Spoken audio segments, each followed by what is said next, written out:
देश में 3 जगह उपचुनाव होते हैं। बांकीपुर बीजेपी के राष्ट्रीय अध्यक्ष की सीट प्रशांत किशोर जीत लेते हैं।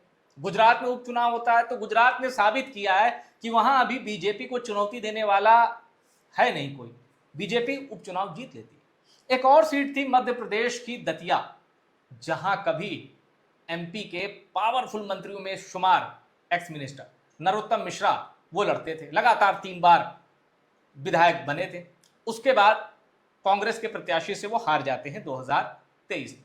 फिर कांग्रेस प्रत्याशी के खिलाफ कोई मामला आता है धोखाधड़ी का, उनकी सदस्यता चली जाती है, तो दतिया में उपचुनाव, वो उपचुनाव बीजेपी हार गई।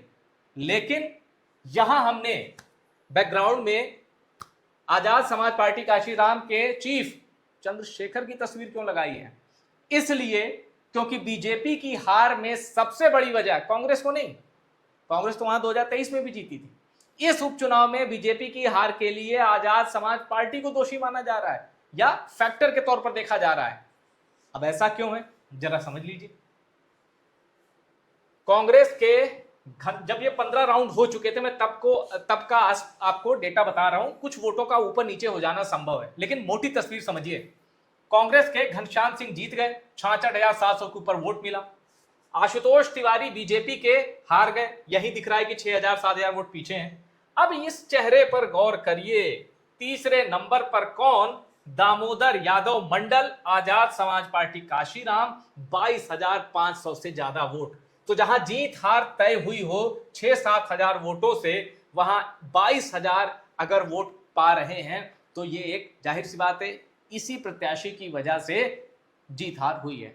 अब जो ये प्रत्याशी हैं आजाद समाज पार्टी के दामोदर यादव, इनका अपना भी प्रभाव है, इससे इनकार नहीं किया जा सकता। लेकिन आजाद समाज पार्टी जिसके टिकट पर उन्होंने चुनाव लड़ा, एक धमक के साथ एमपी में एंट्री होती है उपचुनाव में, और ऐसे में गूंज आती है उत्तर प्रदेश तक। इसलिए हम चर्चा करेंगे आज चंद्रशेखर आजाद पर। मेरे साथ चर्चा में अभिषेक उपाध्याय जुड़ गए। अभिषेक सर, दतिया का बाई इलेक्शन इनके लिए हार में भी जीत है, क्योंकि इन्होंने बीजेपी के प्रत्याशी को हरवाने में एक बड़ा रोल निभाया। अब मुझे ये बताइए, उत्तर प्रदेश, हम एमपी की सियासत से लौटते हैं उत्तर प्रदेश में क्या आप दतिया जैसी ही तस्वीर और जगह भी देखते हैं? देखिए, मुझे लगता है कि चंद्रशेखर धीरे धीरे करके एक ताकत उभर रहे हैं, इसमें दो राय नहीं है। यूपी में खासतौर पर चंद्रशेखर एक बड़ी ताकत है। देखिए, जब दतिया में ये उन्होंने एक ट्रेलर दे दिया कि ठीक है लोकल कैंडिडेट का असर था, लेकिन फिर भी ये पावर बड़ी पावर है, और लोकल कैंडिडेट का अगर असर था तो उसने आज़ाद समाज पार्टी काशीराम ही क्यों चुना? कुछ और भी चुन लेता, निर्दलीय लड़ जाता। क्यों चुना? क्योंकि उसको भी मालूम था कि हमको एक जो डेडिकेटेड चंक है दलित वोटों का जो इधर जा रहा है वो हम ले लेंगे, ये उसको मालूम था, और उसका असर भी दिखाई पड़ा। नंबर 3 पर रहा, बीजेपी को हरा दिया। तो चंद्रशेखर के साथ में एक बड़ा ये एक फैक्ट है, ये एक उपलब्धि इन्होंने हासिल की है कि दलितों का एक चंक इनके पास आ रहा है। और मैं आपको बड़ी बात कह रहा हूँ, यूपी में नहीं आ रहा है, बिहार में भी आ रहा है। हाँ, वो आपके मध्य प्रदेश में भी आ रहा है, वो राजस्थान में भी आ रहा है। चंद्रशेखर जाते हैं तो राजस्थान में वाइब्रेशन दिखता है, पब्लिक आती है निकल करके। और चंद्रशेखर तो अब सुदूर घूम रहे हैं, मतलब उत्तर से लेकर के दक्षिण तक घूम रहे हैं। चंद्रशेखर धीरे धीरे करके जो बीएसपी अपना जगह श्रिंक कर रही है, छोड़ रही है, उस पर चंद्रशेखर काबिज हो रहे हैं और बड़े सक्सेसफुली तरीके से काम कर रहे हैं। और आप देखिए, बिना किसी शोर शराबे के कर रहे हैं। चंद्रशेखर कोई शोर शराबा नहीं कर रहे हैं, कोई नारेबाजी नहीं, कोई बड़ा बड़ा आयोजन नहीं, छोटी छोटी गैदरिंग, कंटिन्यूस ट्रैवल करना, एज उनके साथ है, उनके साथ में सपोर्टर्स की एक स्ट्रांग फोर्स है, वो उनके साथ में। और हर चुनाव दर चुनाव चंद्रशेखर अपनी छाप छोड़ रहे हैं। 24 में खुद जीत गए, बम्पर जीत मिली नगीना से, निर्दलीय लड़े थे, गठबंधन इंडिया अलायंस ने उनको साथ नहीं दिया अपनी था, पार्टी से। हाँ अपनी पार्टी से, हाँ। उसके बाद आप सोचिए क्या होता है, उपचुनाव होते हैं। उपचुनाव जो 10 सीटों पर होते हैं, उसमें कितनी सीटों पर ये बीएसपी को छोड़ देते हैं पीछे, कुंदरकी में छोड़ देते हैं पीछे, मुजफ्फरनगर की एक सीट पे उपचुनाव होता है, वहाँ पीछे छोड़ देते हैं। तो ऐसी 3 से 4 सीटें हैं जहाँ बहुत शानदार परफॉर्मेंस चंद्रशेखर का उभर करके सामने आता है, और वोट तो इनको करहल तक में मिलते हैं, वोट इनको अंबेडकर कटहरी तक में मिलते हैं। मतलब चंद्रशेखर का जो दायरा है वो लगातार बढ़ता जा रहा है। और आप हैरान मत होइएगा अगर यूपी के चुनाव में चंद्रशेखर के साथ में कोई एक बड़ी फोर्स जुड़ जाती है, कोई एक बड़ी फोर्स जुड़ जाती है तो चंद्रशेखर तगड़ा चौंका सकते हैं, इसमें दो राय आपका इशारा असदुद्दीन ओवैसी की तरफ तो नहीं? हो सकता है, ओवैसी हो सकता है, अच्छे रिश्ते हैं। और ओवैसी अगर जुड़ जाते हैं चंद्रशेखर के साथ में तो आप ये तय मानिए पश्चिम में खासतौर पर, जहाँ दलित भी खूब है और जहाँ मुस्लिम भी खूब है, पश्चिम में वहाँ पहला विजिबल इम्पैक्ट आपको दिखेगा। और वो इसलिए भी दिखेगा क्योंकि एक तबका ऐसा है ना, थोड़ा डिसइंचांटेड है ट्रेडिशनल पार्टी से। उसे लगता है कि हमको कुछ अब नया, कोई नया बंदा आए जो नई बातें करे। अरे उसको भी आजमा लें, होगा देखा जाएगा, वो कम से कम हमारी बात तो करे। नगीना ने यही सोच के वोट किया हाँ था। भाई, वो कुछ नहीं कर पाएगा, हमारी बात करे। कई बार राजनीति में इसलिए वोट दिए जाते हैं कि तुम हमको कोई फायदा नहीं पहुंचा पाओगे, तो जो तुम्हारी जगह थे वो कौन सा फायदा पहुंचा रहे थे, पर तुम हमारी बात तो करोगे, हमारे सुर में सुर तो मिलाओगे, चीखोगे तो हमारे लिए, बयान तो दोगे, इससे ही संतोष हो जाएगा, कोई खड़ा है हमारा बोलने वाला।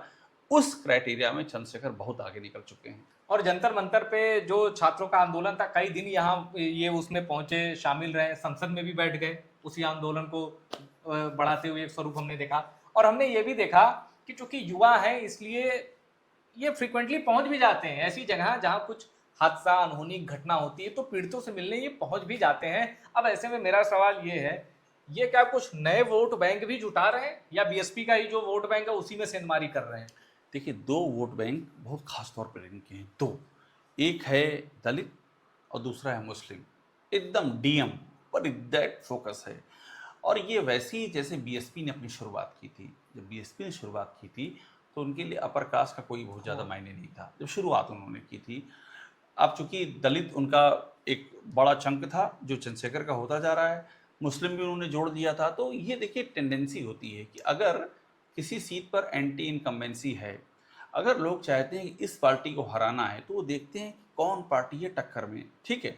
तो चुनाव में अगर उनको लगता है कि चंद्रशेखर के पास दलित और मुस्लिम हैं, मान लीजिए कि 30% वोट आ जा रहे हैं उनके पास या 35% वोट आ जा रहे हैं, तो जो फुटकर वोट कुछ ओबीसी से भी आ जाएंगे जो नाराज़ होंगे सरकार से या जो विधायक से या सत्ताधारी पार्टी से, जिनको ये होगा इसको हराना है, वो आ जाएंगे। और मैं आपको एक बात और बताऊं, चंद्रशेखर के अंदर आप बदलाव देखिए। चंद्रशेखर शुरू में थोड़ा एग्रेसिव थे कास्ट वाली लाइन पर, वो एग्रेशन उन्होंने बड़ी प्रैग्मेटिक तरीके से, बहुत ही बुद्धिमानी से उन्होंने बहुत कम कर लिया है। वो दलितों के लिए तो जम करके बोलते हैं, लेकिन जो पहले बातें करते थे कुछ उसमें फॉरवर्ड कास्ट का भी जिक्र आता था कि हम किसी को टिकट नहीं देंगे, स्टैंड आज भी वही है उनका, लेकिन उतने वोकल नहीं है। अब इस समझदारी का काम है कि ठीक है, हमारा सिद्धांत एकदम क्लियर है, हम जो दलित हैं, वंचित हैं, शोषित हैं, उनको टिकट देंगे। लेकिन हम जो शोर पहले करते थे ना, उस शोर में ये होता था कि तेवर बदले, प्रोजेक्शन होता था कि अरे ये तो फॉरवर्ड के खिलाफ हैं, वो नहीं करेंगे हम। बहुत मतलब ये बहुत ही बुद्धिमानी वाला तरीका होता है।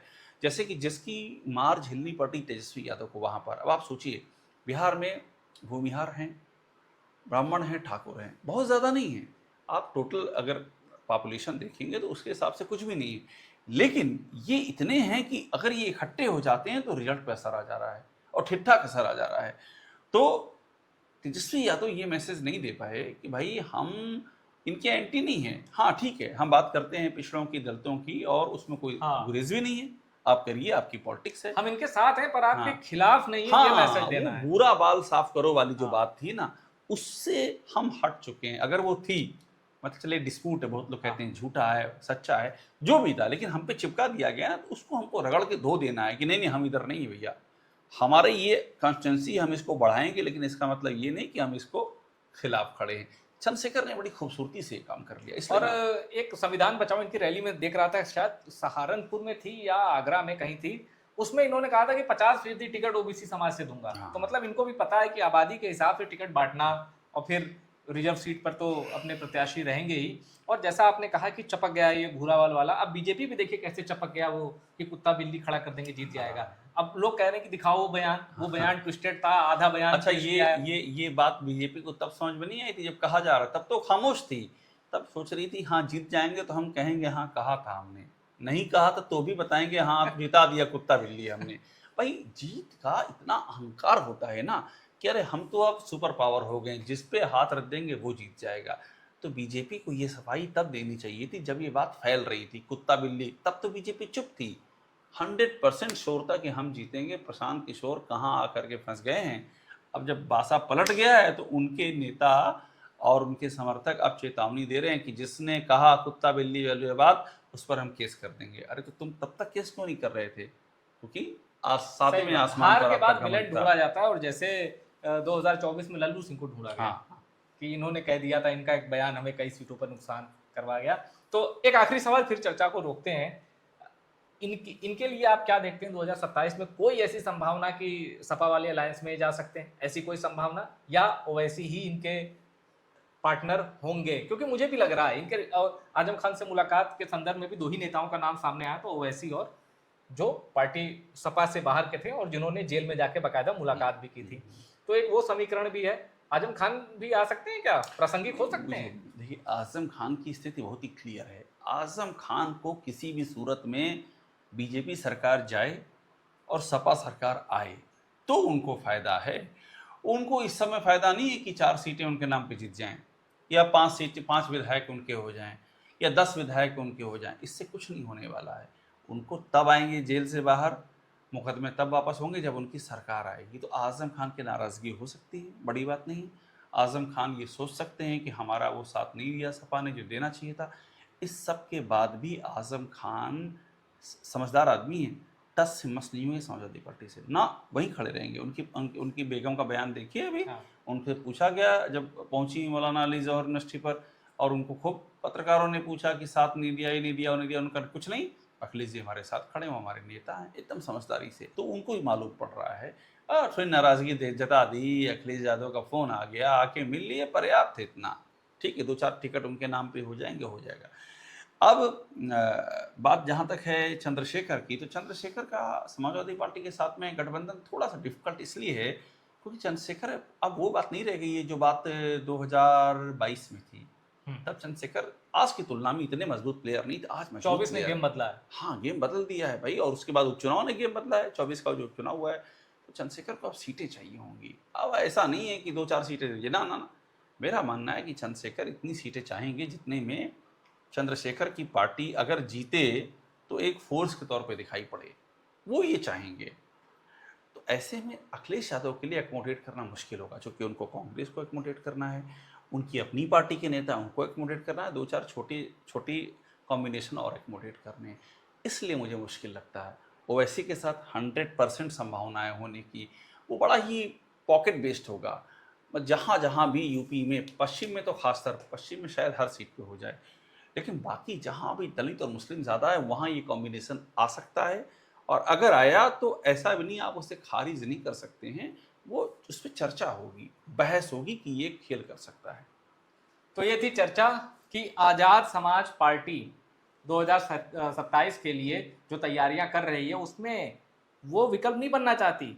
उसने अपने विकल्प भी रखे हैं कि कहाँ अलायंस ग्रैंड कर सकते हैं। और जैसे हर चुनाव में हम देखते हैं कहीं तीसरा मोर्चा कूद जाता है, कहीं चौथा मोर्चा, इस तरह की बातें होती हैं। आप 27 का वेट करिए, बहुत तरह के रंग दिखने वाले हैं, जिसमें आज़ाद समाज पार्टी भी एक बड़े प्लेयर की भूमिका में आपको दिख सकती है। क्यों?